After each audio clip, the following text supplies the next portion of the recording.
So I'm going to start with the most relevant one first, which is e-learning. So one of the moms asked, e-learning experiences for children and how to keep them motivated, since they don't find it very easy. And to be very honest, yes, it's not very easy. So children just, they're all over the place during the live sessions. So mom was really concerned. She says how to keep them motivated, calm, and like in the sit.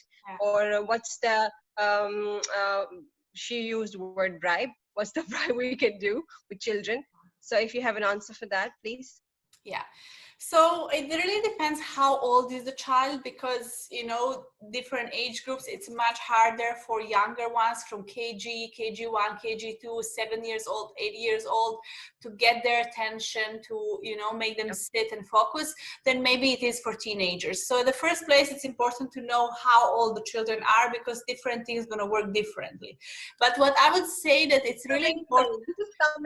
This is coming from a mom with child. I think she's 5 years old. Yeah. So it's a little bit more of a struggle, but I would say that it's very important that the children in quarantine have the routine. So they still need to have the routine. What time are they waking up? What are they doing first thing? So maybe they're having breakfast, and then regularly they would be in the school or the nursery. So you want to create an environment where, okay, now it's time for e-learning, and every day it's going to take a few days, but they need to know now is the time for us to focus. With this age group, probably you will have to sit with them, and so they can focus a little bit more, maybe next to them, and help them do the tasks. If the child is a little bit older, then maybe not. But I would also suggest create the for example, the desk or part in your living room, one corner of the room where it's just for that. So they have a place where they're playing, where they have toys, because in their room they have books, they have toys, and they're very easily distracted. The parents tell me, oh, he's just rolling on the floor when I enter the room. So you need to create maybe a corner and say, okay, this is where you sit and work, and just try to explain to them, okay, let's finish this and then we can play. What do you want to do later when this is done?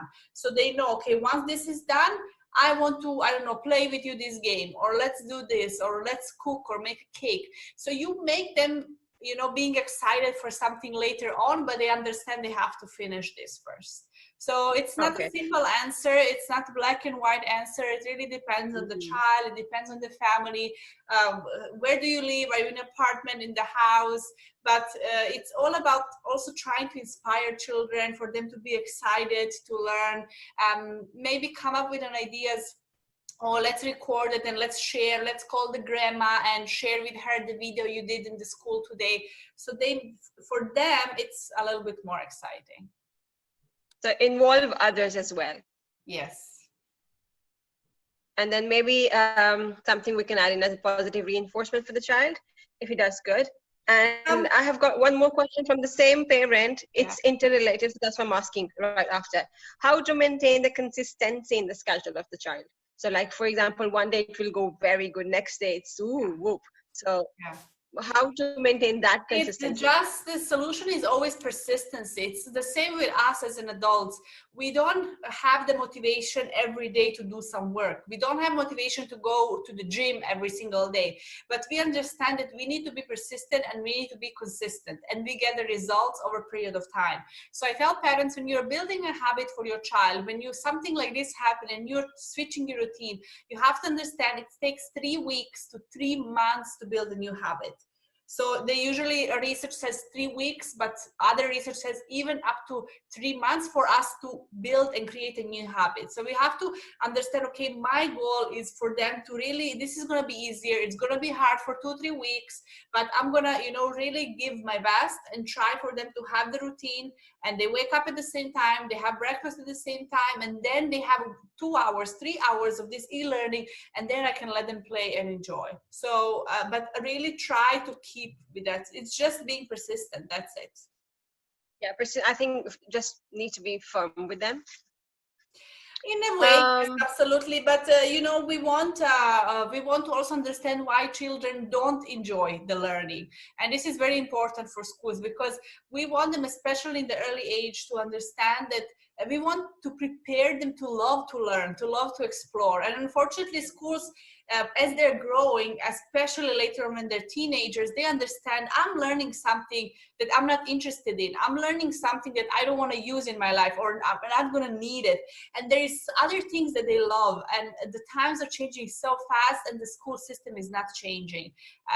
So we also have to understand that the children has kind of right point of view, because if you remember yourself, you know, we had to study so much even in university, and I never applied that in my life. But there's some other skills they didn't incorporate it, so there are a little bit of gaps in the school system.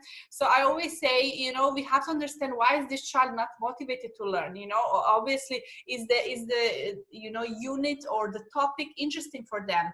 Are the resources good? Did we explain them why, how they can apply this in their life, how they can use this? So when we do it like this, they're going to be more inspired. It's not about external motivation, it's always about inspiring them to do something. Yeah, but I think that's more challenging because it's e-learning and not the live sessions in schools. Yes. So this is, we need to understand as a parent that, you know, this has been a biggest challenge for teachers as well. It's Yes. like out of nowhere. So yes, and then the same system, you know, the whole system, we were not prepared. We were just thrown into this, and then something was absolutely, the schools, the teachers, the nurseries, they were not prepared. So we are also learning. This is amazing, a change, a shift perspective, and seeing how we can actually deliver the knowledge, deliver something for the children, how they can absorb it and learn and take something out of this. Yeah. So